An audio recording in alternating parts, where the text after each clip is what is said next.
station at this time, and when she appeared before the Beaks, her defence, she said, this radio station was outside territorial waters. The magistrates totally disagreed, and Radio City was fined £100.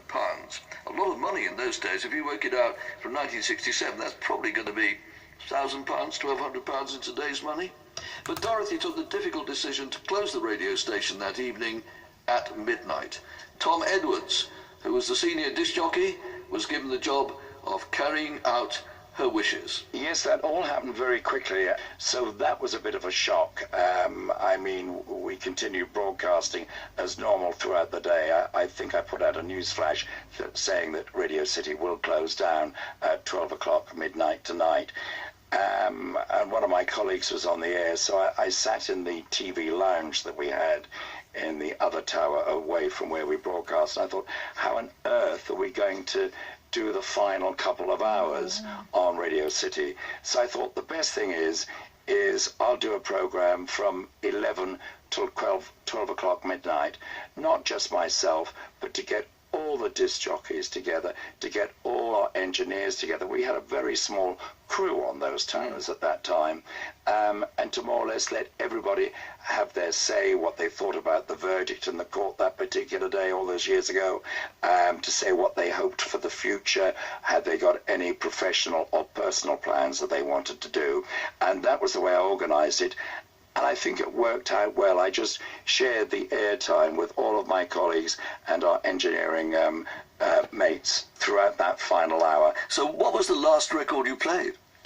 Well, there again, I was worried. I thought, what on earth can we play? I mean, I thought about the Fortunes, You've Got Your Troubles, but that was our distress signal to our friends on shore. And we had quite a good library on board Radio City.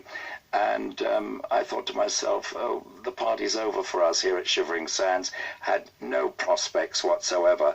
So I suddenly found Shirley Bassey, and this I thought was a very appropriate record because the lights were going out on Radio City, and for us the party really was over.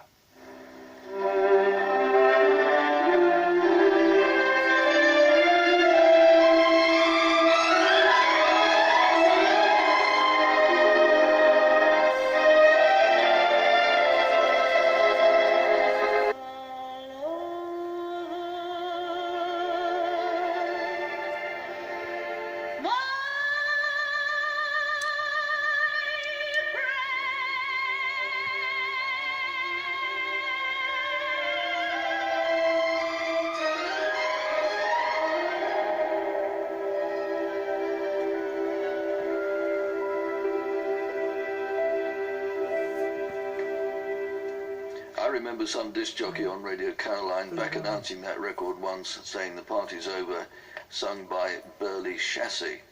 We wouldn't do a thing like that, surely. Anyway, we're delighted to welcome Tom Edwards in person now. Yes, very good morning, Keith. Good morning to Ian and Steve, who are with us in the studio as well. I've just looked at the clock, of course. We're into the big day itself. Oh, yes, it's now 6 minutes past midnight. 14th. So we're into the 14th of August, well and truly. So good morning to you and all your listeners this morning. Now, you talked about, just before that record, about Radio City and having the difficult job of having to close down the station. Dorothy Calvert managed to help you get into radio and come to Radio Caroline South. Yes, she did. After we closed down the station with that particular song, Keith, that you've just played, The Party's Over by Shirley Bassey. Always played the national anthem as well, because I've always been a great royalist. And Dorothy Calvert, Mrs. C as she was known to us all, promised us that she would try and find us some work. So eventually, within a few days, it happened very quickly. I left Whitstable, where I used to live, to work on Radio City out on those towers that still stand to this day. I went to Radio Caroline South with Ian McRae, who is an Australian disc jockey, still working down under in Sydney, Australia. And we both went to Caroline South, and I met up with not only yourself, but all my heroes, of course.